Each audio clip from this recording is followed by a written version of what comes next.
लक्ष्य को प्राप्त करने के लिए आपको कुछ चीज़ों का त्याग करना ही। अगले दिन सुबह जब मैं गाड़ी में फ्यूल डलवा रहा था जी, तो उस वक्त पेट्रोल पंप पे मेरे जेब में ये चिट मिली। फड़ में एक तो आती है चऊ। चऊ लोहे वाली, हाँ वो लोहे जो कम जो जमीन में जा मैं तो कॉलेज आ जाती थी और सर पीछे से बकरी का दूध पिला देते। लिख लूँगा 4+5+6+8 तो पूरी लाइन भर लूँगा और फिर इसमें इज इक्वल लगा के उसका पूरा सॉल्यूशन करूँगा कंटिन्यूस ऐसे बिना रुके। यहाँ हलवा भी बनावो आवे छे, बर्तन भी मांजवा आवे छे, रोटी सब्जी भी बनावो रोटी सब्जी बनावे छे। अच्छी चोखी रोटी सब्जी बनाओ कि यशपाल चोखी बनावे? सर मन तो इका तक अच्छी लगे। मेडिकल कॉलेज वाले बच्चे भी इस वीडियो को सुन के रखेंगे, आपका नंबर लगाएंगे कि कुछ खिला के दिखाओ। यस, पीसीपी में एडमिशन के लिए आए तो आपने कहा कि भाई मैं बैडमिंटन तो खेलूं। नमस्कार, नीट एवं जेईई सक्सेस स्टोरीज का सिलसिला जारी है और पीसीपी प्रिंस सीकर से मैं डॉक्टर पीयूष सुंडा। आप देख सकते हैं मेरे बगल में दो जेंटलमैन बैठे हैं और साथ में मैडम बैठे हैं और दोनों जेंटलमैन की तरफ आप देखेंगे तो लग सकता है कि दो भाई बैठे हैं, लेकिन मैं आपको बताना चाहूँगा कि बेटा है और पापा जी साथ में हैं, मम्मी जी साथ में हैं। हमारे बीच में हैं महिपाल सिंह जी, मालाकाली रिंगस सीकर के रहने वाले, और साथ में हैं मैडम सीता देवी। यशपाल जाट हमारे साथ है जिसने नीट 2023 में 670 अंक का स्कोर हासिल किया है, और 670 अंक का स्कोर ही हासिल नहीं, नीट 2022 में आपने 347 अंक बनाए थे और सीधा 323 अंक का जंप, मीन्स लगभग डबल अंक करते हुए फर्स्ट ड्रॉप में यशपाल ने 670 अंक का शानदार स्कोर हासिल किया है और बेहतरीन मेडिकल कॉलेज में आप जाने वाले हैं। एक बार पूरे परिवार का बहुत बहुत स्वागत है। बहुत बढ़िया। यशपाल है बड़ा पूरा झुक के धन्यवाद बोल रहा है, ये परिवार के संस्कार हैं। और मैं बताना चाहूँगा कि पापा जी महिपाल सिंह जी यहाँ बैठे हैं, आप रिंगस में बालाजी टारगेट कंपटीशन कोचिंग चलाते हैं, और जैसा मेरा अभी डिस्कशन हुआ तो इन्होंने कहा कि महिपाल सिंह के नाम से जानते हैं, कोचिंग का बोर्ड भी नहीं लगा रखा, और बड़ी संख्या में अब तक students Delhi police, railway, SSC, Rajasthan police, bank आदि में सिलेक्ट हुए हैं। तो सबसे पहले अपन चलते हैं, यशपाल आप हाथ मिले माइक। बड़ा स्कोर आपने हासिल किया है, वो भी नंबर को एक साल में जस्ट डबल करते हुए, तो कैसा महसूस हो रहा है? बहुत अच्छा महसूस हो रहा है सर। मेरे सुनने में आया कि आप बहुत अच्छे खिलाड़ी भी हैं, बैडमिंटन भी खेलते हैं, कई सारे गेम खेलते हैं, और जब आप पीसीपी में एडमिशन के लिए आए तो आपने कहा कि भाई मैं बैडमिंटन तो खेलूंगा, तो आपको आश्वासन भी दिया गया लेकिन बैडमिंटन खिलाया नहीं गया। तो उस टाइम क्या आश्वासन मिला यशपाल आपको?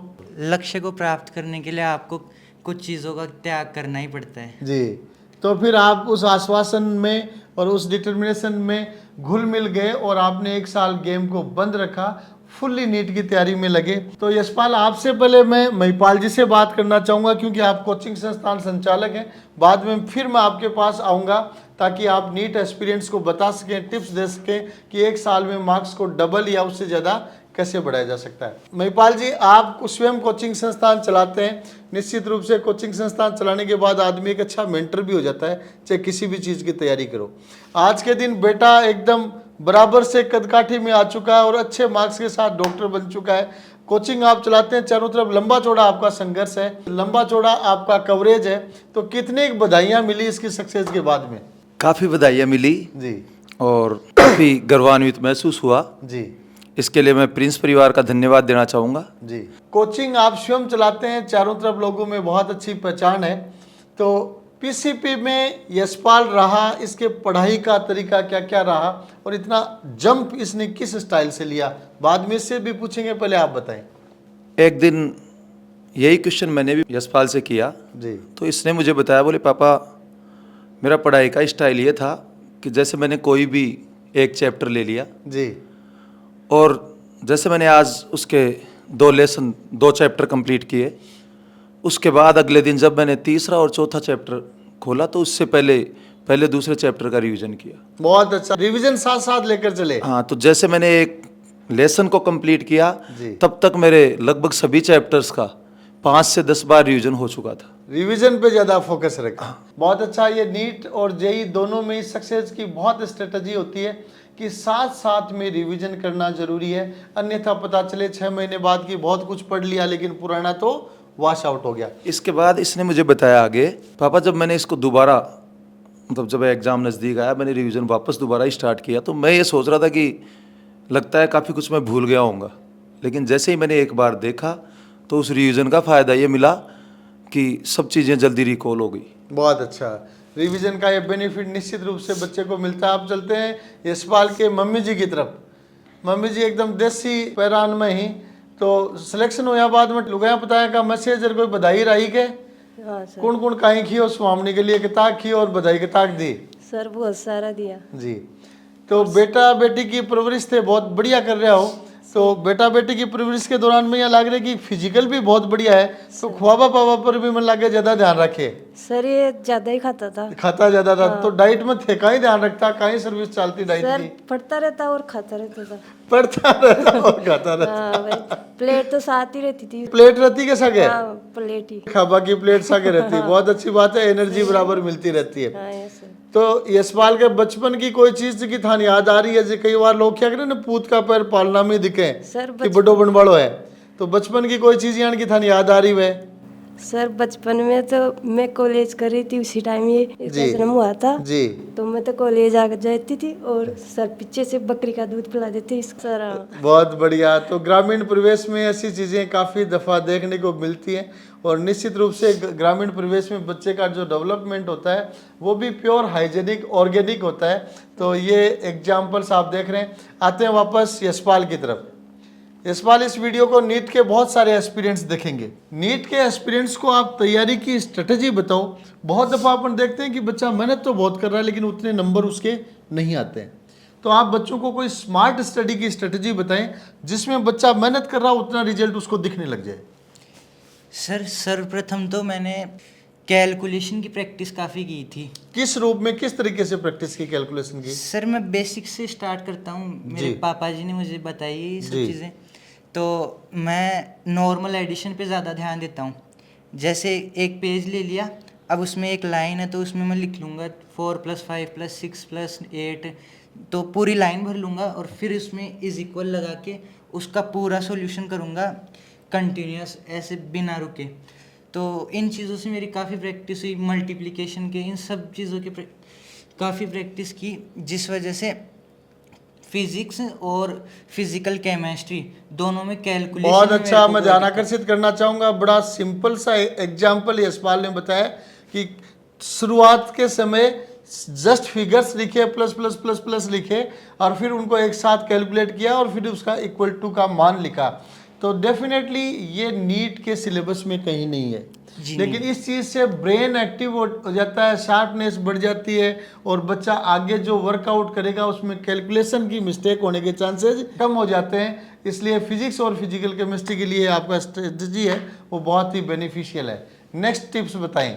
नेक्स्ट सर, जैसे अभी पापा जी ने बताया कि रिवीजन, तो जैसे मेरा अगला लेक्चर है तो उससे पहले मैं जाता था और मेरा यही शेड्यूल रहा है कि जाऊंगा मैं रिवीजन कर लूंगा उस लेक्चर का जी। और फिर बाद में अगला लेक्चर शुरू होने से पहले, जैसे थर्ड लेक्चर शुरू हो गया तो फर्स्ट और सेकंड दोनों को रिवाइज करूंगा, फिर फोर्थ से पहले फर्स्ट सेकंड थर्ड, मतलब चीज को छोड़ोगे नहीं, साथ में पकड़ पकड़ कर लेकर चलोगे। जी सर। कोई भी टॉपिक पीछे नहीं रहेगा, यशपाल के साथ साथ ही चलेगा। यस। तो ये देखो ब्रेन की एक्सरसाइज की बात हो रही है। तीसरा कोई टिप्स बॉटनी, जूलॉजी और इनऑर्गेनिक ऑर्गेनिक केमिस्ट्री के लिए? बॉटनी जूलॉजी में तो मैंने पूरा एनसीईआरटी पर स्टिक किया और जो यहाँ एनसीईआरटी पे स्टिक किया मतलब चिपक गए, फेविकॉल से चिपके या वैसे ही चिपके?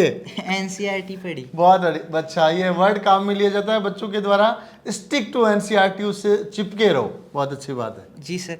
और टेस्ट वगैरह में काफ़ी प्रैक्टिस हो गई इससे, तो वो चीज़ें जल्दी रिवाइज होने लग गई। उसके अलावा कोई टिप्स आप बताना चाहें? सर ऑर्गेनिक केमिस्ट्री में तो ऐसा था कि आप रिएक्शंस को बार बार रिवाइज करते रहो।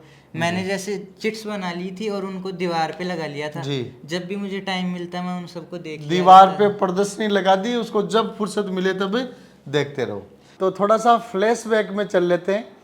और जैसा कि अभी मैं महिपाल जी पूछ रहा था, नीचे अपन टी पे जब थे तब मैं चर्चा कर रहा था, तो महिपाल जी ये बताओ कि मेरा अक्सर मानना ये है कि बच्चों को अगर काश्तकार परिवार से है तो उसको खेतीबाड़ी घर के काम का एक्सपीरियंस हमेशा होना चाहिए, उनको जब भी मौका मिले जोड़े रखना चाहिए।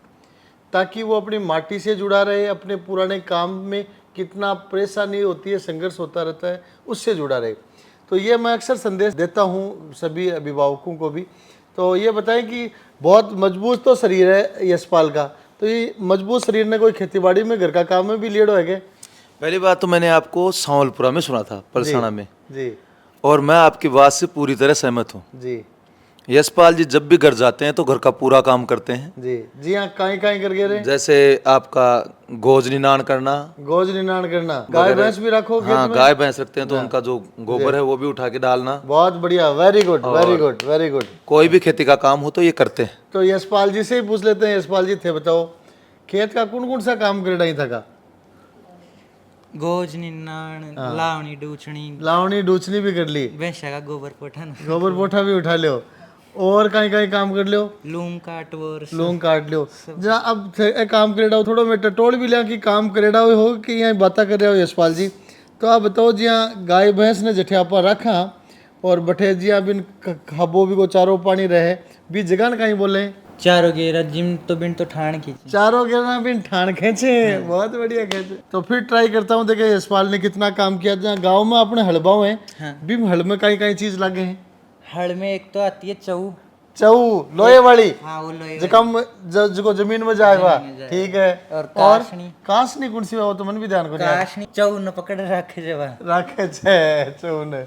बहुत बढ़िया। इसका मतलब यशपाल का घर का काम बहुत अच्छा किया हुआ है। लगे मैडम जी ने भी कोई बोल वाली चीज याद आई है? हाँ खेती बाड़ी के साथ साथ घर को काम भी करना चाहिए। जी जी जी हाँ, हलवो भी बनावा हो छे, बर्तन भी मांजवा हो छे, बर्तन मांज हलवो भी बनावे छे, हाँ, रोटी सब्जी भी बनावा रोटी सब्जी बनावे छे, अच्छी। अच्छी भी बनावे थे। चोखी रोटी सब्जी बनाओगे? यशपाल चोखी बनावे? सर मन तो एक हाथा की अच्छी एक हाथा की चोखी लागे, इन माँ के हाथा की चोखी लागे। तो हलवो भी बनावे छे कि दाल को बनावे, आटा को बनावे, सूजी सर को बनावे? सूजी को हलवो, सूजी को, आटा को भी बनावे। बेसन सूजी आटा, थोड़ा माइक दो। हैं बेसन सूजी आटा सबका बना सबको हलवा बना। सबसे बढ़िया हलवा कौन सा बनाते हो? बेसन का। बेसन का। तो कभी मौका मिलेगा हमें भी खाने का? जी बिल्कुल सर। तो हलवे की, बेसन को हलवा बनाओ, चोबी की रेसिपी बना दो, कहीं कहीं डालो। सबसे पहले तो बेसन पहले घी गेरो, हाँ। फिर बेसन घी गाय को, भैंस को, बाजार डालो, गाय को, भैंस को, कोई देसी घर को, हाँ, ताकि टेस्ट है। लूणियो गेरू लूणू गेरे छे जना तो टेस्ट आनो ही होए। लूणू की गेरे बाद में टेस्ट क्यों नहीं होए? बहुत बढ़िया। इसका मतलब रेसिपी बहुत अच्छी बनाता है, सेफ है, शानदार सेफ भी है। मेडिकल कॉलेज वाले बच्चे भी इस वीडियो को सुन के रखेंगे, आपका नंबर लगाएंगे कि कुछ खिला के दिखाओ। यस। फिर बेसन गेर लूँ, बेसन गेरो, सेक लूँ, सेक लो, फिर विम पानी गेर लूँ, ठीक है। और चीनी वगैरह गेर, मीठो के तो गेरो, गुड़ गेरो, चीनी गेरो, चीनी बुराली की दानाली, दानाली, दानाली, और बस टेस्ट के शौक बैठे, जोरदार जोरदार बैठे। बहुत बढ़िया, बहुत अच्छा, बहुत बढ़िया। और मेरा सभी अभिभावकों से भी इस वीडियो के माध्यम से कहना है कि अगर आप गांव माटी से जुड़े हुए हैं या शहर से भी जुड़े हों, सब जगह के बच्चे जहां के रहने वाले, वहां उनके लोकल एरिया में जो सोशल ट्रेंड्स हैं, फैमिली वर्क के, खेतीबाड़ी के, घर के काम के, उन सब में बच्चों को जोड़े रखना चाहिए, ताकि वो हमेशा परिवार से भी जुड़े रहेंगे, उस इमोशन से भी जुड़े रहेंगे, और साथ में हमेशा सोशल भी रहेंगे। तो अब आगे चलते हैं वापस महिपाल जी की तरफ। महिपाल जी, बेटा बड़ा होनहार है और टिप्स भी इसके बहुत अच्छे हैं, दिमाग से एकदम फ्रेश है, हर चीज़ में स्ट्रेट फॉरवर्ड है। तो ये अभी अपनी चर्चा चल रही थी, ये आस्तिक माना जा रहा है या नास्तिक माना जा रहा है? ये शुरू से ही आस्तिक रहा है जी। और एग्ज़ाम से 10 दिन पहले जी 7 मई को एग्ज़ाम था इनका, जी और मैंने 27 अप्रैल को इनको बोला कि यशपाल जी आप रोज़ हनुमान चालीसा करेंगे। यशपाल जी बराबर ले लिया, बहुत बढ़िया जी। हनुमान चालीसा करेंगे और श्री रामचंद्र जी की स्तुति करेंगे जी, जिससे आपको जब आपका एग्ज़ाम लगे तो बाबा का साथ मिले। और अपने आप में एक मेडिटेशन ही माना जाता है। हाँ, तो इन्होंने क्या किया, मेरे जेब में एक चिट डाल दी, मुझे डायरेक्ट कुछ नहीं कहा। जी अगले दिन सुबह जब मैं गाड़ी में फ्यूल डलवा रहा था, जी तो उस वक्त पेट्रोल पंप पे मेरे जेब में ये चिट मिली। जी तो मैंने सोचा यार ये किसने डाल दी, जी तो जब खोल के देखा तो यशपाल जी की डाली हुई थी। जी चिट में इन्होंने स्पष्ट लिख दिया, बोले पापा मैं भगवान को मानता हूँ, जी। लेकिन इस समय मेरा ध्यान कर्म की ओर है। जी और इस साल के शुरुआत में ही मैंने अपने आप से एक वादा किया था और बाबा से एक प्रार्थना की थी कि इस बार एग्ज़ाम में मैं अपने परिश्रम से मार्क्स प्राप्त करना चाहता जी। हूँ। और जब भी मैं हताश या निराश होता हूँ तो बाबा का नाम लेता हूँ। बहुत बढ़िया। तो ये आस्था से संबंधित बातचीत होगी। तो महिपाल जी वापस एक क्वेश्चन आपसे और ले लेते हैं।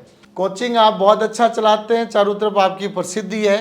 तो कोचिंग इंस्टीट्यूशंस चलाने के मामले में जैसे आपने अपने अनुभव लंबे चौड़े लिए हैं, तो आप अपनी तरफ से दर्शकों को बताएं जिन चीज़ों की आप तैयारी करवाते हैं उनमें कौन कौन सी चीज़ों का ध्यान रखना होता है, कैसे तैयारी करवाई जाती है। हम चाहेंगे कि जब आप कोचिंग संचालक ही हैं तो इस वीडियो के माध्यम से लोगों की मेंटरशिप भी करें, क्योंकि इस वीडियो को नीट के एस्पिरेंट्स और पेरेंट्स ही नहीं देखेंगे, आम आदमी भी देखेंगे। दोस्तों, मेरा मानना है जब भी हम किसी काम को शुरू करते हैं तो हमारे मन में एक विश्वास होना चाहिए कि मैं इस काम में ज़रूर सफलता प्राप्त करूंगा। जब तक मैं सफलता प्राप्त नहीं करूंगा तब तक मैं रुकूंगा नहीं, मैं थकूंगा नहीं। चलेंगे तो पहुंचेंगे ज़रूर, चलेंगे तो पहुंचेंगे ज़रूर। पहुंचकर इस तरह सजाएंगे, पहुंचकर इस तरह सजाएंगे कि जाने वाले देखकर रुक जाएं और एक गूंज उठे, वाह वाह वाह। बहुत अच्छा। मीन्स महिपाल जी वक्ता भी बहुत अच्छे हैं, क्योंकि कोचिंग संचालक हैं तो निश्चित रूप से एक पर्टिकुलर स्ट्रेटजी और मोटिवेशन दोनों का ही रोल रहता है। तो वीडियो के समापन की तरफ चलते हैं, और समापन से पहले अंतिम क्वेश्चन आज के विशेष यशपाल, जिसने नीट 2023 में 670 मार्क्स का स्कोर हासिल किया। यशपाल, कोई विशेष बात जो दर्शकों के साथ शेयर करना चाहें, या कोई विशेष अनुभव आप दर्शकों के साथ शेयर करना चाहें? सर, एक बार मैं टेस्ट से हताश होकर घर पे आया जी। नंबर काफ़ी कम थे, तो इस वजह से अब पापा जी का फ़ोन आया तो मैं थोड़ा रोने जैसे स्वर में पापा जी से बोला कि मार्क्स कम आए हैं। उसके बाद मेरे को एक कहानी सुनाते हैं कि एक बार एक मनुष्य अपने जीवन से हताश होकर आत्महत्या करने जा रहा था। तो जब वो कूदने वाला था तो शिवजी प्रकट हो गए वहाँ जी। अब उन्होंने कहा कि तू आत्महत्या क्यों करना चाहता है? तो वो व्यक्ति बोला कि भगवान, आप कहते हैं कि मनुष्य कर्म करेगा तो उसे अवश्य फल मिलेगा। जी। तो मैंने अपने कर्म में कमी रखी हो? तब भगवान बोले नहीं, तेरे कर्म में भी कमी नहीं है। फिर वो बोला कि आप कहते हो कि जैसी नियत वैसी बरकत, तो मेरी नियत में कोई कमी, बरकत नहीं मिल रही है, बरकत नहीं मिल रही है, मेरी नियत में कोई कमी हो? तो भगवान बोले नहीं, उसमें भी कोई कमी नहीं है। तो फिर बाद में मैं सफल क्यों नहीं हो रहा हूँ? तब शिव जी बोलते हैं कि मैं यहाँ आया था और मैंने यहाँ एक घास का बीज डाला और एक बांस का बीज डाला था जी। अब मैं कुछ समय बाद आया तो मुझे वहाँ घास तो मिली, लेकिन बांस नहीं मिली। बांस नहीं मिली जी। अब मैं फिर वापस, मैंने कई बार ऐसा देखा, बांस नहीं मिला और घास हुई, घास बराबर बना हुआ था। हाँ जी। अब लंबे समय बाद आया तो मुझे बांस तो उस समय आसमान की ऊंचाइयां छू रहा था, पूरा ऊपर चला गया। जी। और घास वहीं की वहीं थी। जी। तब भगवान ने पूछा कि बांस आप इतने समय तक क्या कर रहे थे? जी। तब बांस ने कहा कि मैं अपनी जड़ें मजबूत कर रहा था। बहुत बढ़िया, बहुत अच्छा, बहुत अच्छा। जड़ें मजबूत हो रही थी, इसलिए अब उसके ऊपर लंबा बांस खड़ा हो गया। इसलिए विद्यार्थियों को मैसेज है कि अगर आप मेहनत कर रहे हैं, अच्छा कर्म कर रहे हैं, नीयत अच्छी है, तो निश्चित रूप से अगर मार्क्स कम भी आ रहे हैं तो आप ध्यान दें कि आपकी जड़ें मजबूत हो रही हैं, और मजबूत जड़ होती हैं तब पेड़ कितना भी बड़ा खड़ा हो सकता है। तो ये आप सुन रहे थे मालाकाली रिंग्स के महिपाल सिंह जी के परिवार को, जिसमें बेटे ने हाल ही में नीट 2023 में 670 अंक का स्कोर, वो भी सीधा 347 से 670 अंक का स्कोर हासिल किया। एक बार आपको पुनः बहुत बहुत बधाइयाँ।